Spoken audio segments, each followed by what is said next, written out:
Right there explains it all. Meantime, a new survey revealing the majority of voters actually prefer companies focus on business. What a novel thought, rather than going woke and speaking out on social issues. Yeah, here to react, David Webb, Fox News contributor and host of Reality Check with David Webb.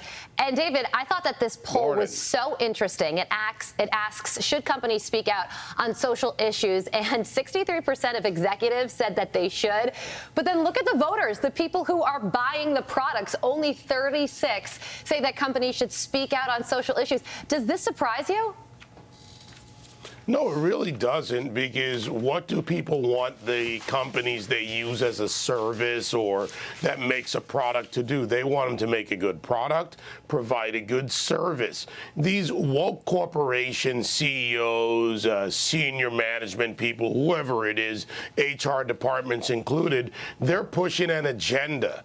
And that agenda doesn't match with what the American people want. Simply make a good product, sell us a good product, or provide a good service. So no shocker, I think, to the average American out there. What may be a shocker is that these corporations have been funding these leftist groups like Black Lives Matter and other groups, and seeing their money or their shareholder money, if they're a public company, go out to fund these groups. Those are questions we should ask. Those are shocking questions. Great point there, David. Meantime, Facebook will no longer ban users from searching for Kyle Rittenhouse. Pop the statement up on the screen. It's a little bit long, but it basically, the gist of it is, hey, we're not going to basically censor you looking for anything regarding Kyle Rittenhouse anymore. But David, the question I have to ask, why so little, so late from Facebook/Meta, whatever you want to call it? You know, you could pretty much take this Facebook statement and throw it away. It is pointless. I checked my Facebook. My Facebook has been suppressed for years now. The reasons why, I don't even try to figure out. The same people are writing the algorithms. They really face more of a backlash now from people who may leave Facebook. And, you know, when people leave, profitability goes away. And maybe they won't leave in enough droves for Facebook. But the fact is that the same people are there writing these algorithms. Algorithms don't write themselves that suppress certain terms and conservatives or views they don't agree with. For instance, vaccine information about Dr. Fauci, or the Hunter Biden story. Now that the facts are even out there more, what's Facebook going to do about those? Those are important stories. Yeah, but you know what, David, Facebook, clearly political, clearly has a massive left lean to it.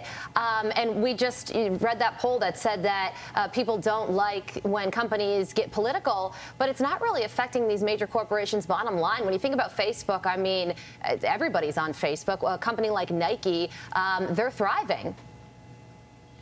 Yeah, look, and I would even separate the technology of, say, a technology company like Facebook to what Nike does, because a Nike product, I could even understand. People buy the sneakers, they're ignorant of the child labor, the slave labor, the various issues in China when it comes to Nike. But when it comes to Facebook, they're not truly that profitable on the platform most people use. Their business pages, advertising dollars, cost per thousand rates for advertising is down. Look at Twitter, for example. We're talking about Facebook, but Twitter was not profitable. It had not met its benchmarks for well over a year or two. And it was actually another device created by Jack Dorsey, Square, that was more profitable for the company, something that people actually had to use. Meantime, you have a new op-ed out, and it is absolutely chilling. It is called Afghanistan, the Starving Time. Simple title there says it all. How dire is the humanitarian crisis there, especially now following our botched withdrawal? You know, on this one, I'll give you the top line, but I really urge people to go read this. There's probably about 1,700 words total in this article, which appeared in The Hill. And you have 18.4 million Afghans who will need aid this year. Women and children most at risk. About 3 million children will be in cases of acute malnutrition. People will have to give up the things they need just to survive, and it will get worse going into the winter. It won't end when the fighting season begins in the spring. occurring because a civil war is well expected. One is already underway between three groups. You basically have ISIS-K, you have the Taliban elements, you have a resistance going on somewhat in the north. So what we see developing here is Ethiopia in the 1980s, plus winter. People will have to make dire, and they are making dire decisions today. And on this one, I've got to encourage people. There's a lot of detail. I sourced this with people in Kabul, in neighboring countries that have escaped Afghanistan, overseas, people that are working every day to save as many lives, to get our SIVs out of there. And that's another problem. Of the 80,000 plus that came to the United States, they were screened, not vetted. That's a key point. And yet we left people behind who were actually working with us, whereas we brought people over who were not working with the U.S., many of them, if not most of them.